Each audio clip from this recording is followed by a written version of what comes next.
우리 옆 사람과 함께 인사합시다. 사랑하고 축복합니다. 사랑하고 축복합니다. 우리 지금 화면이 안 나와서 말씀 시간에 이렇게 성경을 찾아보아야 되는데 여러분들 집중해서 이렇게 성경을 잘 찾아주시고 말씀을 들을 수 있는 시간 되기를 소망합니다. 예전에는 말씀을 어떻게 전했는지 모르겠어요. 이런 거 없으면 말씀을 어떻게 이렇게 그래도 다 찾아봐야 되겠죠. 제공이 안 되니까 여러분 오늘은 이렇게 말씀을 다 찾아보면서 우리 말씀들을 한번 알아가 보도록 하겠습니다. 여러분 부부를 대상으로 한 재밌는 실험 하나가 있었습니다. 결혼한 지 2주 된 부부, 또 2개월 된 부부, 2년 된 부부, 20년 된 부부 이렇게 모아가지고 실험을 했다는 거예요. 어느 커플이 서로를 가장 잘 알까? 2주 된 부부, 2개월 된 부부, 2년 된 부부, 20년 된 부부. 여러분 어느 커플이 서로에 대해서 가장 잘 알까요? 네, 놀랍게도 2주 된 부부가 서로에 대해서 가장 잘 알고 있더라는 것이에요. 상대방의 감정이 어떠한지, 지금 뭘 먹고 있는지, 뭘 하고 싶은지, 그 감정이 어떠한지를 가장 잘 아는 사람이 2주 된 부부였어요. 여러분 20년 된 부부는요? 20년 된 부부는 서로에 대한 관심이 전혀 없다는 거예요. 서로에 대한 관심이 전혀 없어요. 도대체 왜 그럴까요? 왜 서로에 대한 관심이 없을까요? 궁금하지 않다는 거예요. 서로에 대해서 궁금하지 않아요. 네가 뭐 먹었는지, 뭐 어디에 있는지 궁금하지 않아요. 여러분 시간이 지날수록 사랑이 더 깊어지고 더 관심이 가는 것이 아니라 우리의 마음은 시간이 더 지나면 지날수록 담이 쌓여지고 여러분 선을 그어서 너는 너고 난 나다 라고 하는 그렇게 살아가는 부부들이 많이 있더라는 것이죠. 사랑이 식어지자 그 관계가 서먹서먹해지는 것이 우리의 인간의 삶이라는 것이죠. 근데 그것이 부부만의 관계이겠습니까? 사람들과의 관계 속에서도 여러분 관심이 없고 사랑이 식어지면 담을 쌓고 선을 그으면서 나누는 것이 우리네의 삶이더라는 것이죠. 너는 어느 아파트에 사니? 너는 어떤 차를 타고 다니고 있니? 너는 어떤 직장에 다니니? 너는 돈이 얼마나 있니? 그런 거를 가지고 서로를 나누고 담을 쌓고 관계가 그렇게 좁게 형성되어지는 것이 바로 우리네의 인생이다 하는 것이죠. 근데 여러분 그런 인간과의 그 관계 속에 있는 담, 그 선 도대체 어떻게 허물어질 수 있을까 하는 것이죠. 여러분 그것이 바로 성령의 역사라 말씀하고 있더라는 것이죠. 성령이 임재하시면, 성령의 그 부어짐이 있으면 여러분 그 사람과의 관계의 담을 허물 수 있고요, 하나님과 우리 사이에 있는 담들도 허물어지게 하신다 말씀하고 있더라는 것이죠. 오늘 본문을 통하여 우리 사람과의 있는 그 담, 그 허물 다 허물어지고 정말 주님과의 관계가 더 깊어지는 저와 여러분의 삶이 되어지기를 소망합니다. 오늘 1절을 보면 이제 그 부활하신 예수님이 그 제자들에게 약속하신 성령을 힘입기 위하여 기도하라 하셨는데 그 성령이 임재가 있는 그 사건을 우리가 바라보게 됩니다. 근데 성령의 임재가 언제 있었는가? 2장 1절을 보면 어떤 날이라고 말씀하고 있어요. 오순절 날이 이미 이르매. 여러분 오순절 날은 유월절을 기점으로 해서 50일이 되는 날, 그래서 오순절이라고 불려지기도 하고, 그 50일이 되는 날이 그 7주, 일주일이 7번 지나는 날이다. 그래서 77절이라고 부르기도 하고, 그 날이 또한 첫 곡식을 얻는 날이다. 그래서 초실절이라고 부르기도 하고, 그 첫 곡식이 보리이기 때문에 맥추절이라고 부르기도 해요. 여러분 오늘 우리가 무슨 날로 지키고 있어요? 맥추 감사주일. 첫 보리를 수확한 그날, 그날이 지금 어떤 날이에요? 오순절날. 얼마나 감사해요. 맥추 감사주일을 우리가 맞이했는데 여러분 그 맥추절날, 그 오순절날 임하신 그 성령이 무엇인지를 함께 나눌 수 있는 것, 여러분 제가 계획하고 준비해가지고 아다리 딱 맞게 이 말씀 이렇게 할 수 있었으면 얼마나 제가 똑똑했겠어요. 그러나 그것이 제 계획이 아니고요, 그렇게 말씀을 차례대로 이렇게 왔는데 그날이야 이렇게. 예? 얼마나 감사합니까? 할렐루야. 뭐 이게 아무런 감정이 없으신 것 같은데 여러분 할렐루야. 여러분 하나님의 귀한 은혜가 이 시간에 있기를 소망합니다. 여러분 사단이 얼마나 방해하고 있어요. 이 잘 되고 있는 이 삐삐때가 왜 안 나와? 잘 되고 있는 이 일이 왜 오늘 이 시간 안 됩니까? 여러분 사단도요 역사해요. 사단도 이래요. 말씀 듣지 못하게 하려고, 우리의 심령이 주님 앞에 더 가까이 나아가지 못하게 하려고 여러분 일하고 있듯이 그러나 여러분, 우리가 이 시간에 간절한 마음으로 정말 주님을 사모하는 마음으로 이 예배 가운데 나아가기를 간절히 소망합니다. 오순절날 임했던 그 성령, 첫 열매로 그 맥추절날 임했던 그 성령의 임재가 무엇인지를 우리 이 시간 함께 상고할 때에 우리에게도 그 성령의 임재가 동일하게 있기를 간절히 소망합니다. 오늘 이 성령의 임재가 있었던 그때의 물리적인 현상 세 가지가 지금 등장하고 있어요. 여러분, 2절에 보면 그 첫 번째 물리적 현상이 무엇인가? 어떤 소리가 들렸다는 것이죠. 함께 읽어볼까요? 2절 함께 읽어봅니다. 시작. 급하고 강한 바람 같은 소리가 있어 그들이 앉은 온 집에 가득하며. 여러분, 성령의 임재가 있는데 어떤 물리적인 현상을 지금 보았다는 거죠. 소리를 들었어요. 근데 어떤 소리예요? 급하고 강한 바람 같은 소리를 들었다는 것이에요. 여러분, 바람 소리 들어보셨어요? 정말 이 강력한 바람들은 여러분, 이 건물 안에 있으면 그 세차게 부는 바람 소리가 들릴 때가 있어요. 쌩쌩하게 부는 그 바람 소리. 근데 여러분, 이 바람이라고 하는 이 헬라어, 여러분, 이 헬라어가 다르게도 또 번역되어지기도 하는데요. 여러분, 숨결, 호흡, 바람, 푸뉴마라고 하는 이 단어는 여러분, 바람, 숨결, 호흡이에요.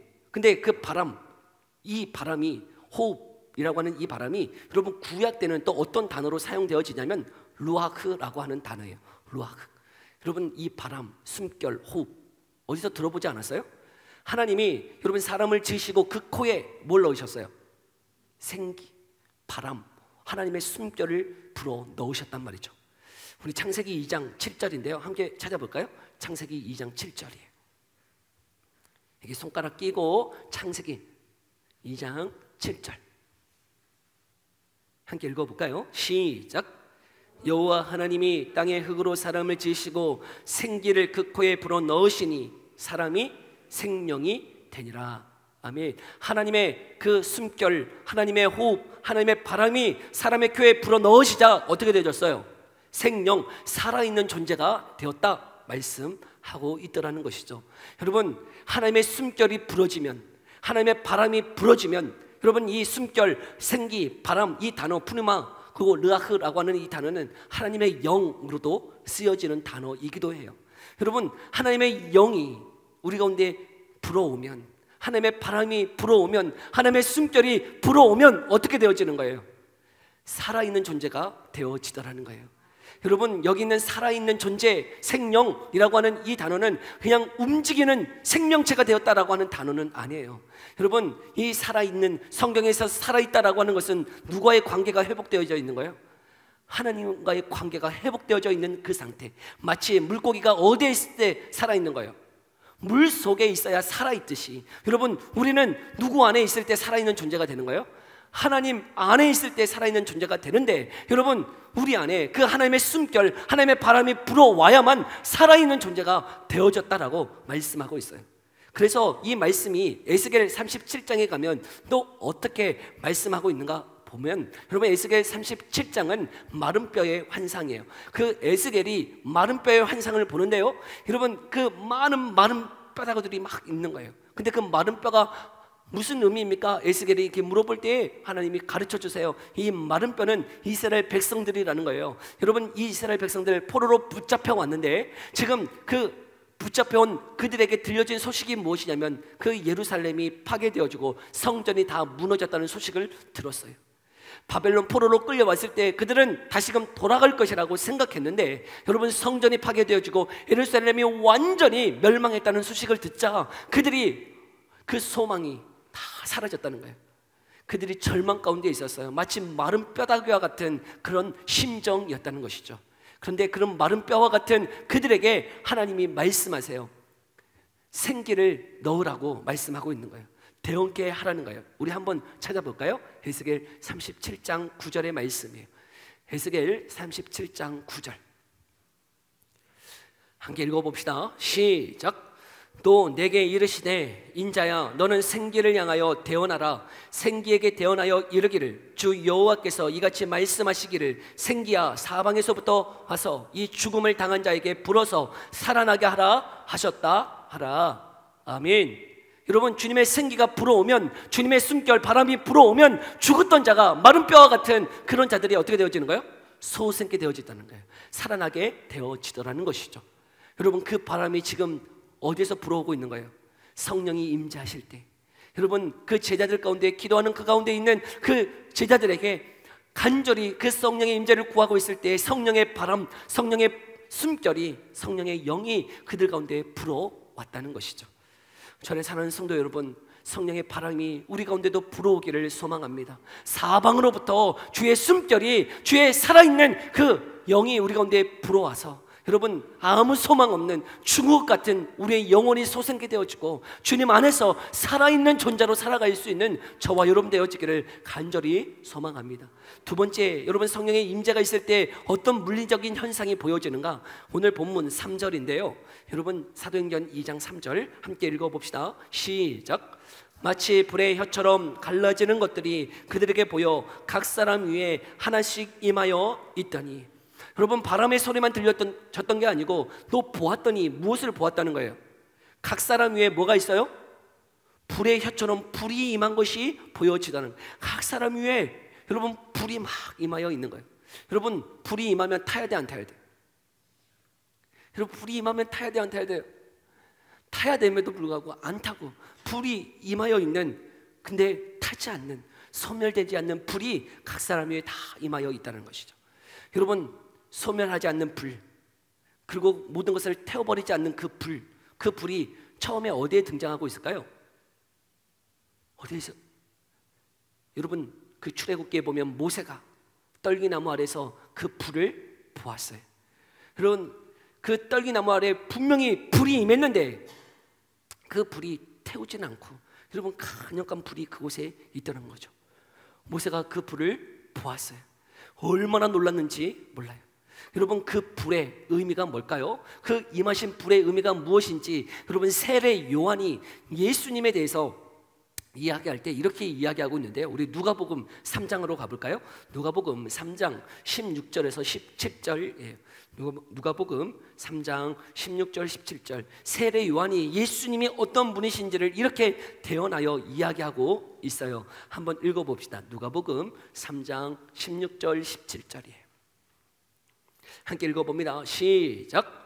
요한이 모든 사람에게 대답하여 이르되 나는 물로 너희에게 세례를 베풀거니와 나보다 능력이 많으신 이가 오시나니 나는 그의 신발끈을 풀기도 감당하지 못하겠노라. 그는 성령과 불로 너희에게 세례를 베푸실 것이요 손에 키를 들고 자기의 타작마당을 정하게 하사 알곡은 모아 곳간에 들이고 쭉정이는 꺼지지 않는 불에 태우시리라. 아멘. 여러분, 성령과 불로 임하시는데 그 불의 의미가 뭐예요? 그 쭉정이를 꺼지지 않는 불로 태우시겠다라고 말씀하고 있어요. 여러분, 쭉정이는 뭡니까? 이 알고가 쭉정이라고 할 때 이 쭉정이는 바로 죄된 우리의 마음과 심령을 가리켜 쭉정이라고 이야기하고 있다는 거예요. 근데 그 죄된 그 쭉정이와 같은 것, 여러분, 그것을 무엇으로 태우세요? 꺼지지 않는 불, 그 성령의 불로 여러분 태우시겠다라고 말씀하고 있는 것이죠. 여러분, 그 불이 임할 때에, 모세는 그 불이 임할 때에 여러분 그 불 앞에서 어떻게 합니까? 하나님이 말씀하세요. 그 불로 임하신 그 하나님이 모세에게 말씀하세요. 이것은 거룩한 땅이니 네 발에서 무엇을 벗으라고요? 신을 벗으라. 아니, 도대체 왜 신을 벗으라는 거예요? 아니, 불로 임하셨는데 왜 신을 벗으라는 거예요? 여러분, 그 당시에 신을 벗고 그 불 앞에 엎드린다는 것은 무슨 의미일까요? 무슨 의미일까요? 종의 의미예요. 종의 의미. 여러분, 내가 주인 되어 살아가고 있는 그 죄악된 그 마음, 여러분, 그 마음 앞에서 여러분 하나님이 임재하셔서 너는 그 발에서 신을 벗고 내 앞에 엎드려. 여러분, 모세가요 그 거룩한 불 앞에 여러분 신을 벗고 그 거룩하신 불 앞에 엎드려 있어요. 내가 주인인 줄 알았는데, 내가 내 삶에 내가 왕인 줄 알고 그렇게 살아갔는데 나는 아무것도 아니구나. 그 하나님의 임재가 있자, 불로 임하시자 여러분 내 자아는 죽고 여러분 주님이 내 삶의 주인이심을 인정하면서 그 신발을 벗고 여러분 그 발 앞에 엎드리다는 것이죠. 여러분, 그것이 우리의 죄악을 태우시는 불로 임하시는 여러분 그 불의 의미라는 것이죠. 여러분, 우리에게도 그 성령의 불로 임하여 주시기를 소망합니다. 여전히 내가 예수님을 믿고 있지만 여전히 내가 주인 되어 살아가고 있는 이 죄악된 우리의 마음 가운데에 성령의 임재가 있어야 성령 하나님이 내 삶의 주인이심을 고백하며 내 신을 벗고 주님 앞에 엎드려 그분을 경배하며 걸어갈 수 있더라는 것이에요. 여러분, 성령의 그 임재가 저와 여러분 가운데도 있기를 간절히 소망합니다. 세 번째, 여러분 지금 두 가지 무엇이 보여졌어요? 급하고 강한 바람의 소리, 죽은 자를 솟게 되어지는 그 성령의 그 바람, 그 숨결이 들려졌어요. 두 번째 무엇이 보여졌어요? 각 사람 위에 임한 그 불, 우리를 태우시고 우리를 살아나게 하시는 그 하나님을 인정하며 엎드리게 하는 그 불의 임함이 있었어요. 세 번째 무엇이 또 있었는가? 우리 4절의 말씀 함께 읽어볼까요? 4절 함께 읽어봅시다. 시작. 그들이 다 성령의 충만함을 받고 성령이 말하게 하심을 따라 다른 언어들로 말하기를 시작하니라. 아멘. 여러분, 그들 가운데 여러분 무엇이 일어나고 있어요? 방언이 일어나고 있어요. 근데 이 방언이 우리가 막 하는 그런 방언이 아니에요. 우리가 하는 방언과는 다른 방언이에요. 어떤 방언이에요? 외국어를 하고 있는 거예요. 외국어. 할렐루야. 여러분 얼마나 감사해요. 여러분 지금 이 방언은 우리가 하고 있는 그런 방언과는 차원이 다른 방언이에요. 정말 외국어를 하고 있는 거예요. 외국어. 도대체 이 외국어를 왜 하고 있는 거예요? 지금 어떤 절기라고 얘기하고 있어요? 지금 어떤 절기예요? 오순절. 여러분 이 절기는 유대인의 3대 절기 안에 드는 절기예요. 여러분 6월절 그리고 이 오순절이 3대 절기 안에 드는 절기인데 여러분 이 절기 안에 사람들이 수많은 사람들이 모여왔어요. 9절부터 11절을 보면 15개의 민족의 사람들이 지금 모여오고 있네요. 바데인, 메데인, 엘라민, 메소포타미안, 갑보도기아, 본도, 아시아, 부르기아, 밤빌리아, 애굽, 구레네, 여러분 여러 지역에서 지금 많은 사람들이 디아스포라 흩어진 그 유대인들이 이 절기를 지키기 위해서 이 예루살렘에 다 모여들었다는 거죠. 15개 지역에 많은 사람들이 모여들었어. 근데 그 모여들었던 그 사람 중에 지금 이 성령을 충만하게 받았던 이 120명의 사람들이 이제는 어떻게 하고 있냐면 그 성령을 따라 말하게 하시는 그 다른 언어들을 막 나아가서 막 이야기하고 있는 거예요. 다른 말로, 외국어로 샬라샬라샬라 그래서 여러 다양한 말로 여러분 무엇을 이야기하고 있을까? 우리 11절만 한번 읽어볼까요? 11절 무슨 말을 하고 있는지 함께 읽어봅시다. 시작.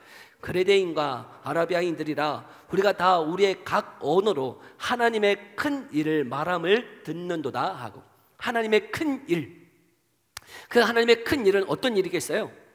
그 예수님의 복음을 여러분 그 다양한 언어들로 막 이야기하고 있더라는 것이죠. 성령이 임하자 막 영어가 터져 나오는 거예요.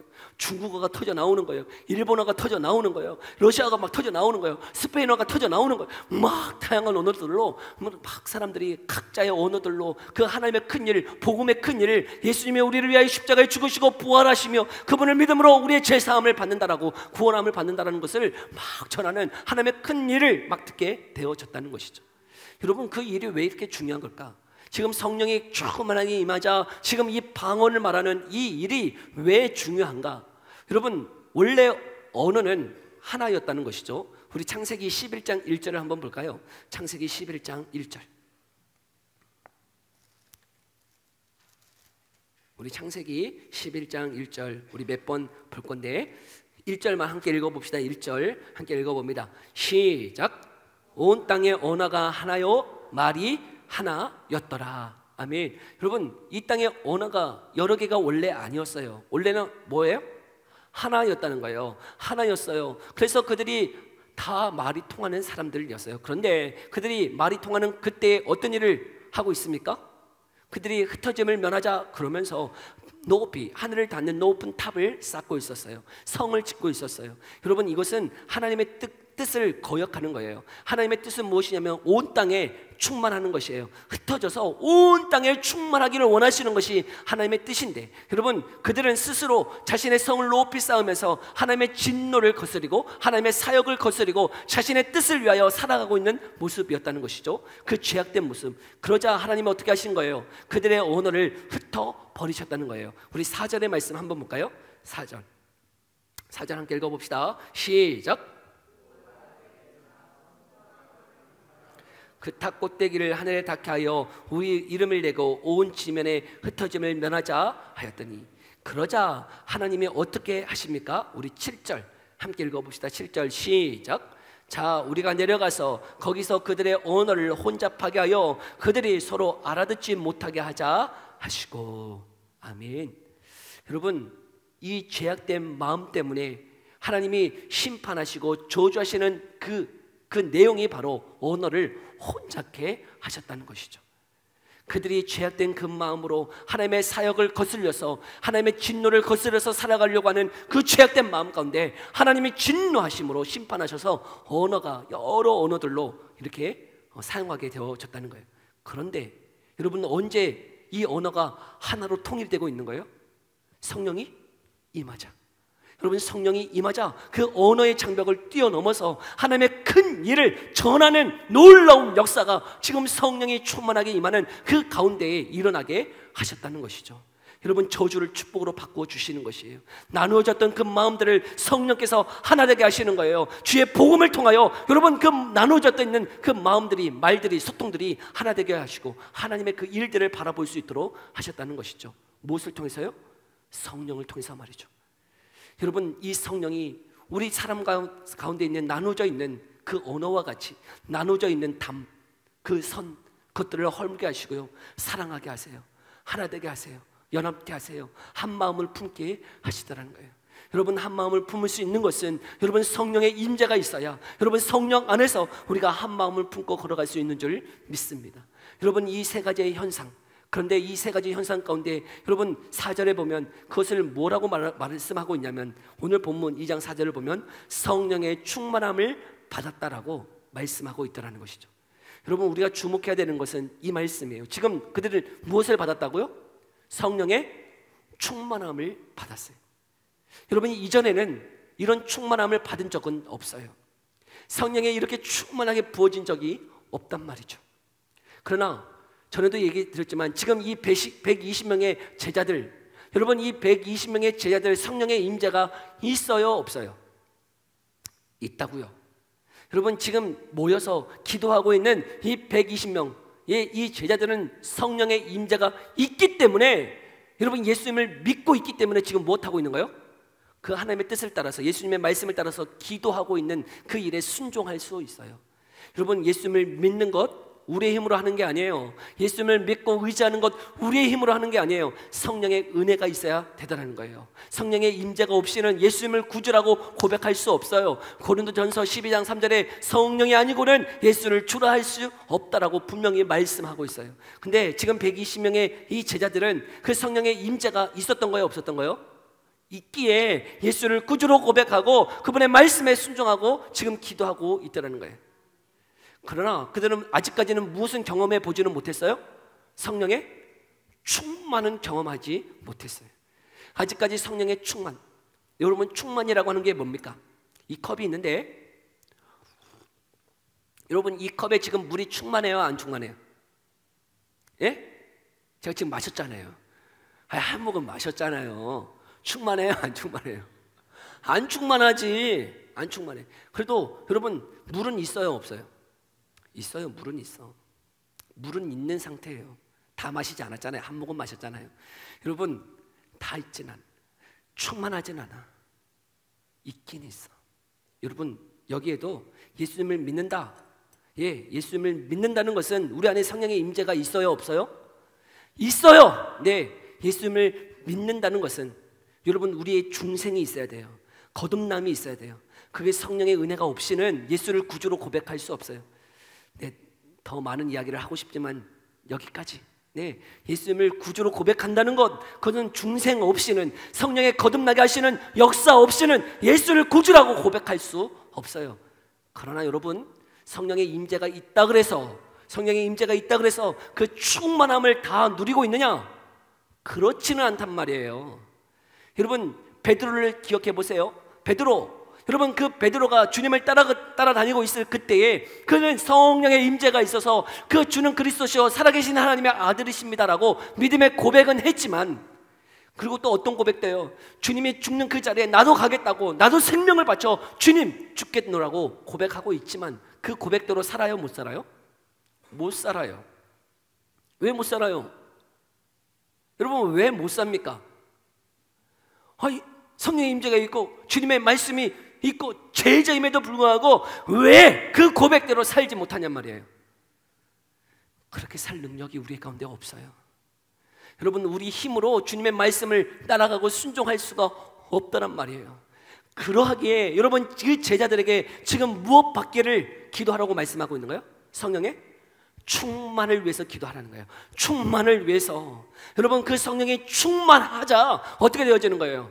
여러분, 그 성령의 바람, 숨결이 불어와서 여러분 죽은 우리의 영혼을 다시금 소생케 하시고, 여러분 그 마른 뼈와 같은, 여러분 아무 소망이 없는 우리의 삶 가운데 다시금 살아있는 존재가 되게 하시고, 여러분 불로써 우리 가운데 임하사 우리의 죄악을 다 태우시고 이 자아를 무너지게 하시고, 여러분 엎드려지게 하셔서 우리의 신을 벗고 주님 앞에 엎드려 경배케 하시며, 또한 여러분 4절을 보면 성령이 충만케 되어지자 어떻게 합니까? 성령이 말하게 하심을 따라 말하게 하셨다는 것이, 성령을 따라 행동하게 하시는 것, 그것이 바로 성령 충만의 특징인 것이죠. 성령이 말씀하심을 따라서 순종하면서 걸어가게 하시는 것. 그전에는 성령이 말씀하셔도요, 거부해, 거절해, 안 해. 여러분, 성령의 임재가 있지만 여러분 성령에 충만하지 않자 성령이 말씀해 우리 가운데 감동도 주셔요. 기도해라, 기도해야 된다, 막 감동을 주셔서 그리고 말씀 들을 때 그렇지, 기도해야지 하고 여기서 막 기도했어. 문 밖 나가고 하루 이틀 지나니까 어떤 마음이 들어요? 힘들어, 자고 싶어.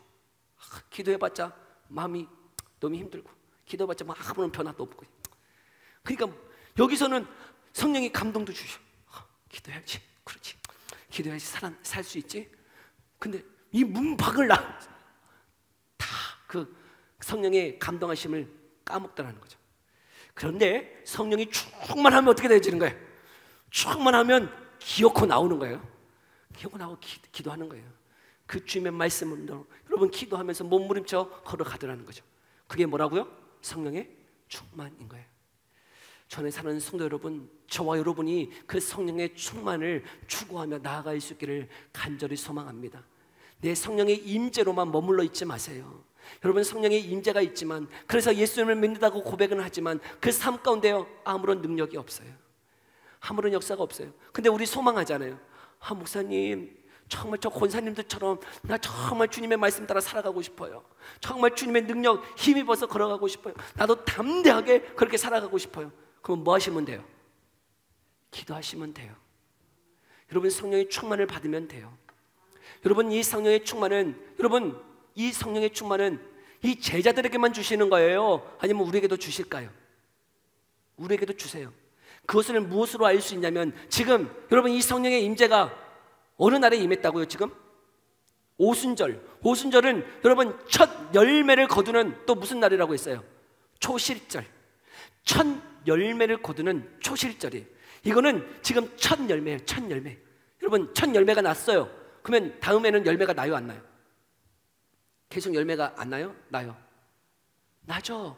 나요. 여러분, 예수님이 부활의 첫 열매가 되셨다는 의미는 우리도 부활한다는 거예요, 안 한다는 거예요? 부활한다는, 어려워요? 너무 말을 어렵게 하나? 여러분, 예수님이 부활의 첫 열매가 되신다는 것은 여러분, 저와 여러분도 다 부활한다는 것을 의미하고 있는 것처럼, 여러분 그 제자들이 지금 첫 열매로서 성령을 받았어. 그러면 그 성령은 우리도 받을 수 있어요, 없어요? 받을 수 있어요.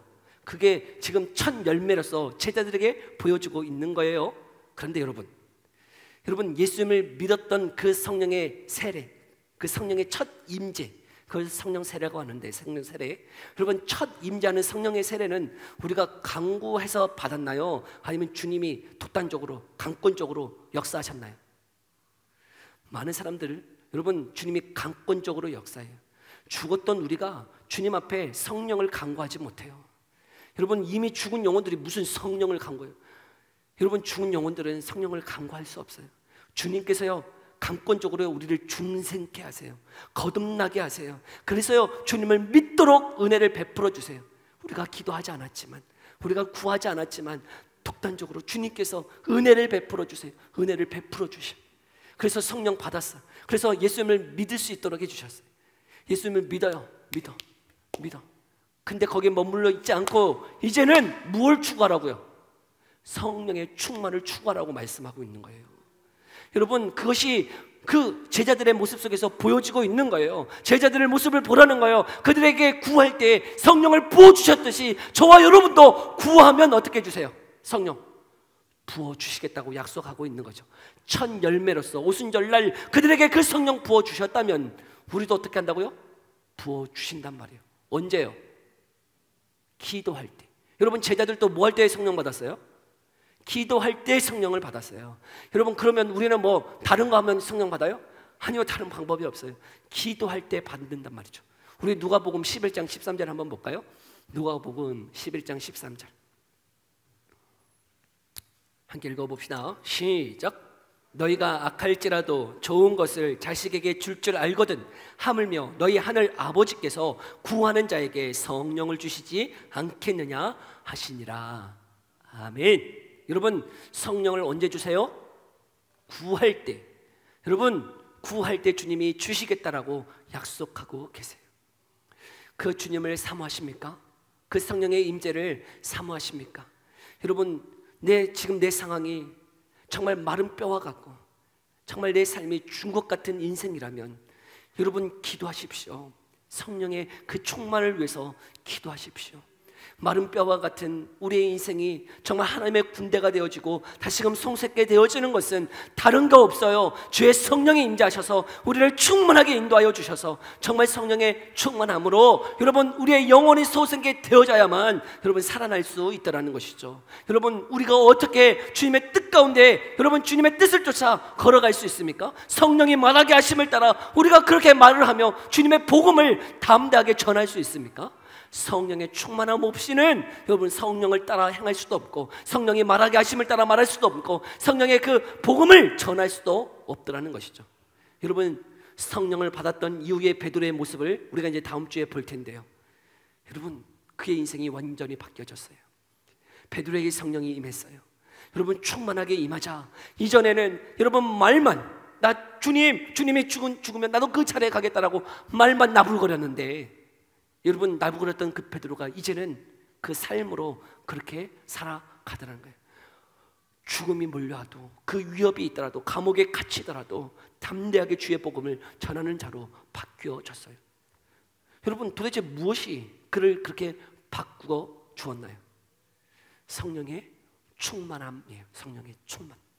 성령의 임재에만 머물러 있지 마세요. 나 예수님 믿는다. 나 예수 믿어. 나 예수를 구주로 고백해. 그러나 여전히 여러분 여전히 성령의 임재가 있지만 나 예수님 믿는다고 고백하지만 여전히 내가 주인 되어 살아가는 수많은 성도들이 있어요.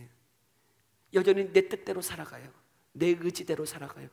죽은 마른 뼈와 막대기와 같이 살아가는 영혼들이 얼마나 많은지 몰라요. 왜요? 기도하지 않으니까. 성령의 충만을 모르니까. 여러분, 저와 여러분들이 다시금 깨어 일어나서 그 성령의 충만을 구하며 여러분 우리를 영혼을 솟아나게 하시고 하나님은 우리를 살아있는 존재로 만드시는 그 성령의 임재를 간구하며 걸어갈 수 있기를 간절히 소망합니다. 여러분, 나오세요. 기도의 자리로 나오세요. 여러분, 특별히 금요 예배 가운데 나오세요. 우리가 함께 우리가 정말 몸부림쳐 기도할 거예요. 제가 전에도 얘기했지만 우리 금요 비상 기도회로 우리 한 달에 한 번 모일 거라고 얘기했잖아요. 여러분, 이제는 다른 교회랑 연합해서 모일 거예요. 7월 달은 다른 교회랑 연합해서 정말 연합해서 같이 정말 울부짖어서 기도했으면 좋겠어요. 성령의 임재가 없이는 성령의 충만함 없이는 우리가 살아날 수 없기에 여러분 우리가 구하고 정말 주님의 은혜를 간구하며 걸어갈 수 있는 저와 여러분 되기를 소망합니다. 오늘 이 시간 들은 말씀 기억하면서 우리 함께 기도하며 나아갑시다. 여러분, 우리 이 시간 함께 기도할 때에 하나님 그 성령의 임재를 허락하실 뿐만 아니라 이제는 주님 거듭난 우리의 영혼들이 다시금 주님의 말씀 앞에서 우리의 영혼이 마른 뼈와 같은 우리의 영혼이 솟게 되어지고 하나님 우리의 자아가 하나님 온전히 주님 앞에 굴복되어지고 내 발에서 신을 벗고 주님의 말씀하심을 따라 우리가 행하며 우리가 온전히 순종하며 주의 복음을 전하는 그 자의 삶이 내 힘으로 되어지지 않고 성령의 충만함으로 되어집니다. 주님, 우리에게도 그런 충만함을 허락하여 주시옵소서.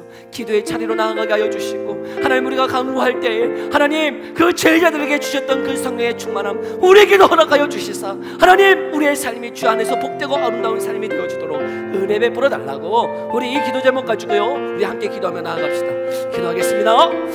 살아계신 하나님 감사합니다.